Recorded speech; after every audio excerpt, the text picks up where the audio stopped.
আর পালং শাক দিয়ে রেসিপি, এই জন্য আমি কিছুটা পালং শাক নিয়ে নিয়েছি আর কিছুটা সরষে শাক নিয়ে নিয়েছি। এগুলি আগে আমি ভালো করে ধুয়ে নেব।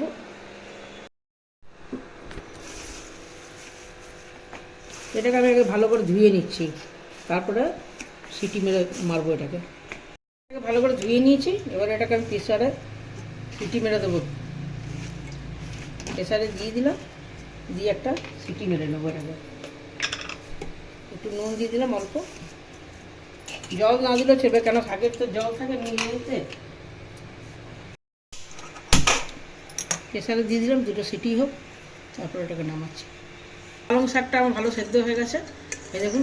এবার এটাকে একটু ঠান্ডা করার জন্য আমি রেখে দিচ্ছি কিছুক্ষণ ঠান্ডা হোক। হয়ে গেছে, এটাকে আমি এবার একটুখানি পেস্ট করে নেব। এটা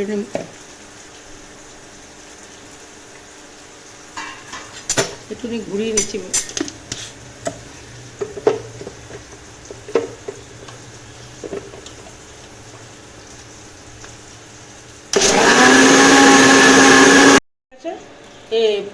পেস্ট হয়ে গেছে, এটাকে নামিয়ে দিলাম।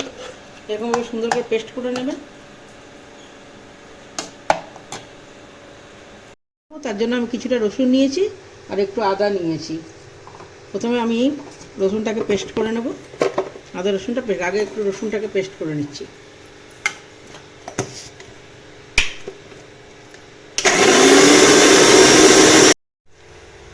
রসুনটা আমার পেস্ট হয়ে গেছে। এর মধ্যে আমি কিছুটা আদার টুকরো, কাঁচা লঙ্কা নিজের স্বাদ অনুসারে দেবেন, যে যেরকম ঝাল খান। আমি 4টে কাঁচা লঙ্কা দিলাম, দিয়ে আরেকবার পেস্ট করে নেবো এটাকে।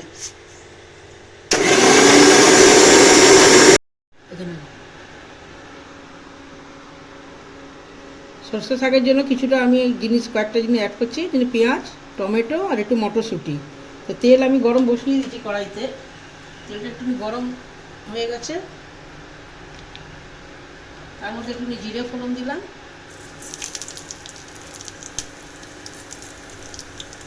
শুকনো লঙ্কা ফেলে দিলাম। এরপরে আমি পেঁয়াজটাকে একটু ভেজে নেব। পেঁয়াজটাকে লাল লাল করে ভেজে নিই। এটা খুব ভালো লাগে, খালি পালং শাক বা খালি সবজি শাক অনেকে পছন্দ করে না, এটাকে মিলিয়ে করলে পরে খুব ভালো টেস্ট হয়। প্রায় দিনই আমরা একটা বানিয়ে খাই, বাচ্চাগুলো খুব ভালো লাগে এটা খেতে। পেঁয়াজটা ভাজা ভাজা হোক।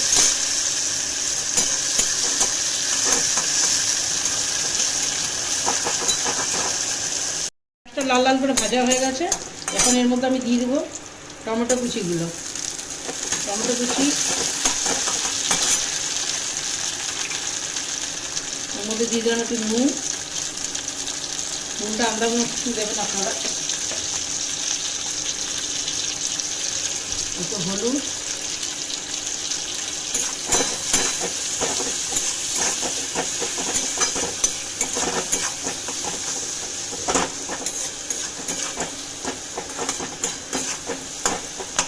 দেখুন গলে গলে গেছে। পেঁয়াজের টমেটোটা একটু গলে গলে গেছে। এর মধ্যে এখন দিয়ে দেবো আমি আদা রসুনের পেস্টটা। আদা রসুন লঙ্কায় পেস্ট করে রেখেছিলাম, তো পেস্টটা দিয়ে দিব।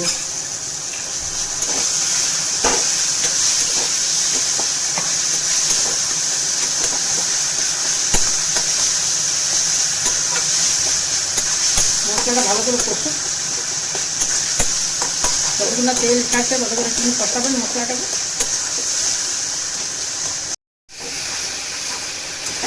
দেখুন মশলা কষানো হয়ে গেছে, তেল ছেড়ে দিচ্ছে মশলার থেকে। এরপরে আমি ওই যে কড়াইশুঁটিগুলো রেখেছিলাম, কড়াইশুঁটিগুলো দিয়ে দিচ্ছি। কড়াইশুঁটিটা দিয়ে আরেকটু নাড়াচাড়া করবো।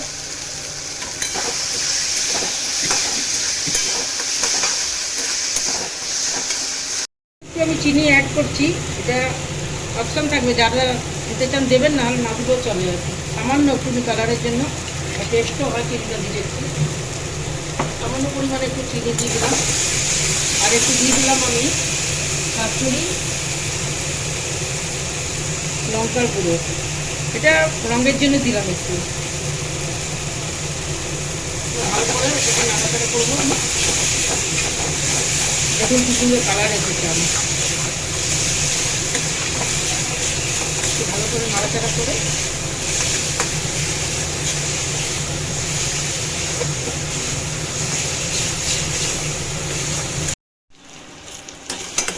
দেখুন আমার ভালোভাবে হয়ে গেছে। মটরশুঁটিটা আমার সেদ্ধ হয়ে গেছে মোটামুটি। এরপরে এর মধ্যে আমি যে শাকটাকে করে রেখেছিলাম, পেস্ট করে রেখেছিলাম, তো পেস্টটাকে দিয়ে দেবো।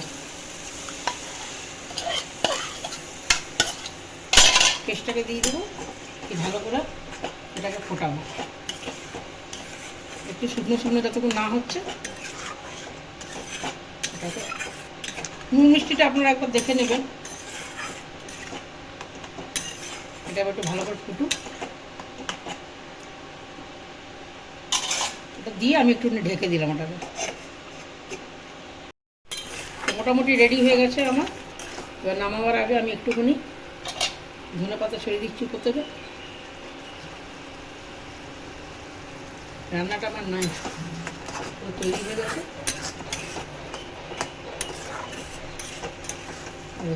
রান্নাটা পুরো রেডি। এবার এটাকে আমি নামাবো।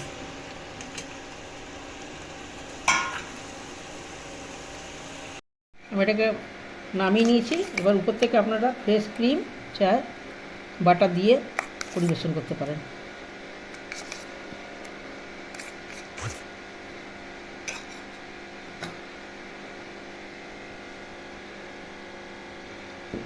খেতে খুব দারুণ হয়।